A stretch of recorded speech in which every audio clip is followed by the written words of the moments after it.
Saberes y competencias profesionales.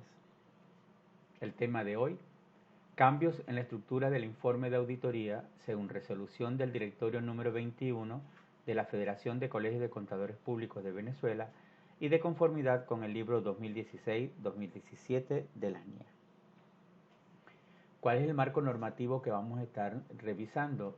La serie 700, particularmente de las NIA, desde las 700, 701, 705, 706 y 710, así como también la NIA 720, la NIA 570, particularmente por el principio de empresa en funcionamiento, y de la serie 800, la NIA 800, la NIA 805 y la NIA 810.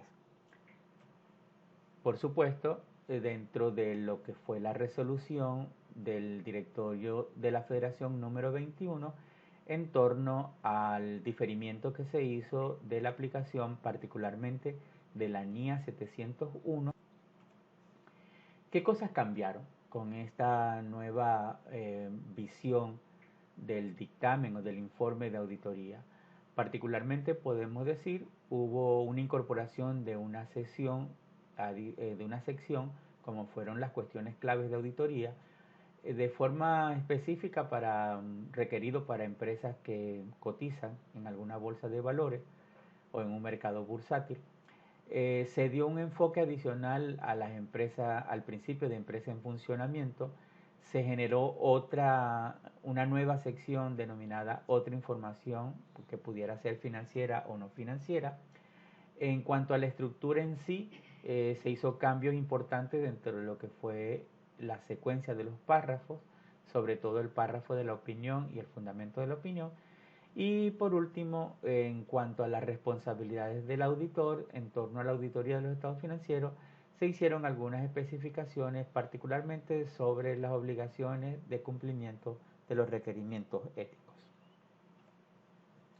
Con respecto a la sección de cuestiones claves de auditoría, como les dije, esto está requerido para empresas o entidades cotizadas, entidades que tienen sus instrumentos de deuda o instrumentos de patrimonio en un mercado bursátil, una bolsa de valores, y se describen estas cuestiones clave como cuestiones de mayor importancia en la auditoría de acuerdo al juicio del auditor. Por supuesto, estas cuestiones el auditor debe seleccionarlas de aquellas cuestiones que haya comunicado a los encargados del gobierno de la entidad. Todo lo referido a cuestiones clave está dentro de la NIA 701 y en Venezuela, de acuerdo a la resolución número 21 de diciembre de 2018, la aplicación de esta NIA quedó diferida para las auditorías de los estados financieros cuyos periodos se inicien el o después del 1 de enero del 2020. Un enfoque adicional de la empresa en funcionamiento o del negocio en marcha también se incluyó dentro de estos cambios. Entre ellos está la responsabilidad del auditor con respecto a este principio. Es responsabilidad del auditor entonces obtener evidencia suficiente y adecuada para concluir sobre las bases que la empresa utilizó para la aplicación del principio de empresa en funcionamiento o negocio en marcha. Es decir, si fueron idóneas esas bases que la empresa utilizó en la preparación de los estados financieros basado en ese principio. También se incluye como responsabilidad del auditor en esto de negocio en marcha o de empresa en funcionamiento el determinar si, por supuesto, con base a las evidencias obtenidas, si existe alguna incertidumbre material con respecto a la capacidad de la entidad para continuar dentro de este principio de empresa en funcionamiento. Dentro de las mejoras en el informe basado en este principio de empresa en funcionamiento o negocio en marcha, está por supuesto que ahora la descripción de las responsabilidades del auditor y de la dirección de la empresa, sin duda alguna, se mejora en función del principio de empresa en funcionamiento. Si existe una incertidumbre material de que este principio de empresa en funcionamiento no pueda estar logrado adecuadamente, entonces hay que incorporar dentro del informe de auditoría una sección separada con el título Incertidumbre material relacionada con empresas en funcionamiento. En esta sección separada, o en esta sección que se incluye, el auditor debe hacer referencia a las revelaciones o a las notas en los estados financieros donde la empresa expresa digamos, esta incertidumbre con respecto al principio de empresa en funcionamiento. Por supuesto, también se incluye dentro de este enfoque adicional de empresa en funcionamiento un nuevo requerimiento para verificar si la empresa, las revelaciones que colocó de este principio de empresas en funcionamiento están acorde con el marco de información financiera que aplicó o el marco de información aplicable. Y adicionalmente, si existen eventos o condiciones identificados que ponen en duda o en riesgo el principio de empresa en funcionamiento o de negocio en marcha. En cuanto a las responsabilidades, en torno a la responsabilidad que tiene el auditor sobre la auditoría de los estados financieros, por supuesto, tiene que incluirse una declaración sobre la independencia del auditor y el cumplimiento de las responsabilidades éticas. Estas responsabilidades éticas se tienen que verificar o darle conformidad el código de ética que se esté aplicando en la jurisdicción en particular. Por ejemplo, en Venezuela estaríamos aplicando el código de ética venezolano, pero sin duda alguna hay que verificar que ese código de ética venezolano esté alineado con las responsabilidades éticas que tiene el código de ética profesional emitido por el IASBA. Se tiene que hacer una descripción de las responsabilidades propias del auditor y las características fundamentales de la auditoría.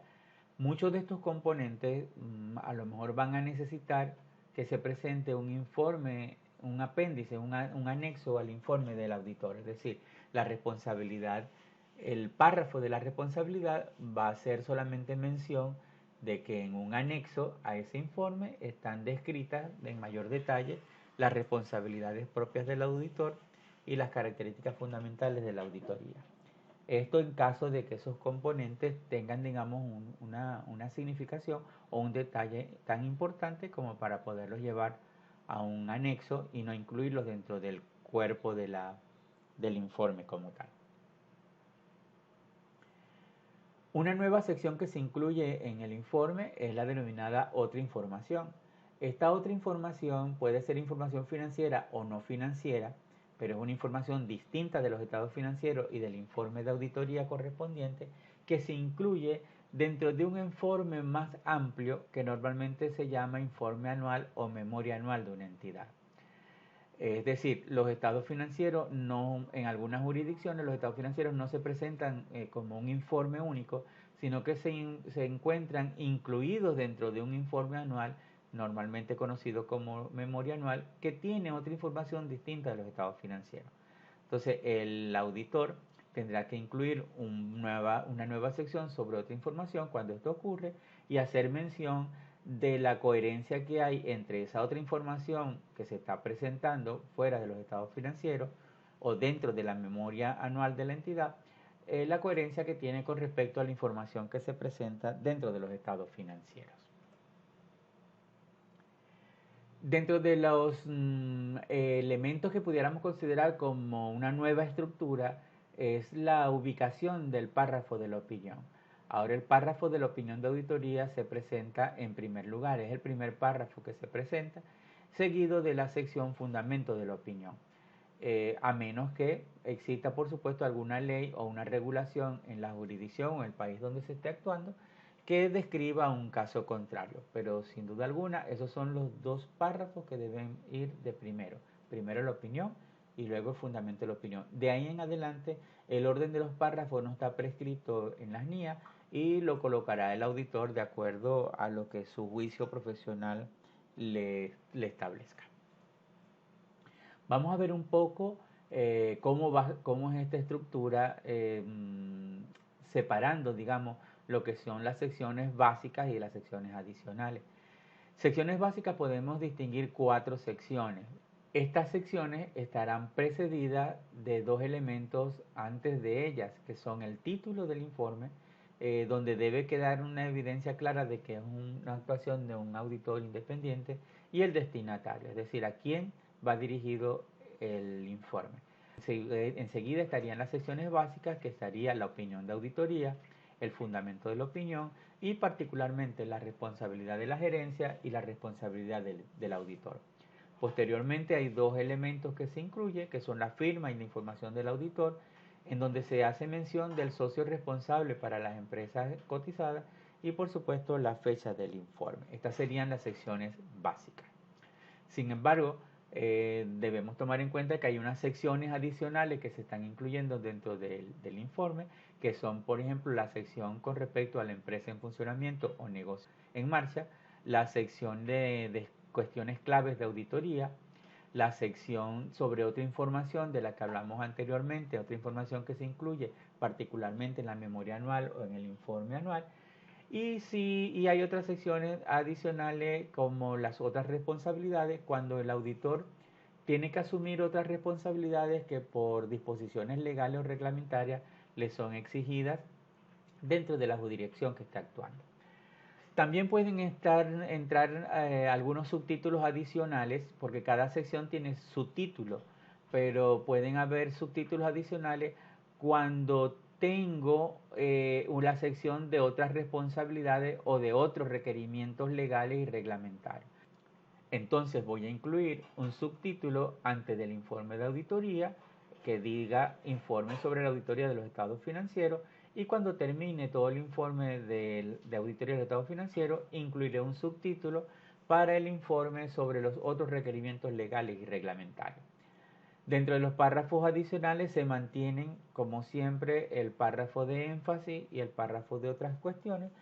Un ejemplo que se puede observar de esta nueva estructura es, en este caso, una opinión no modificada, que fíjense que entonces el párrafo de la opinión está de primero e inmediatamente va el párrafo de fundamento de la opinión. ¿Cuál es la vigencia en Venezuela de esta resolución del directorio de la Federación número 21 del 14 de diciembre de 2018? Bueno, esto entra en vigencia para la auditoría de los estados financieros cuyos periodos se inician el o después del 1 de enero del 2019. Aquí hay una excepción, que es la 701. La NIE 701 no entrará en vigencia sino para las auditorías de los estados financieros cuyos periodos se inicien el o después del 1 de enero del 2020. Con esto concluimos entonces la presentación sobre los cambios en la estructura del informe de auditoría según resolución del directorio número 21 de la Federación de Colegios de Contadores Públicos de Venezuela y de conformidad con el libro 2016-2017 de las NIE.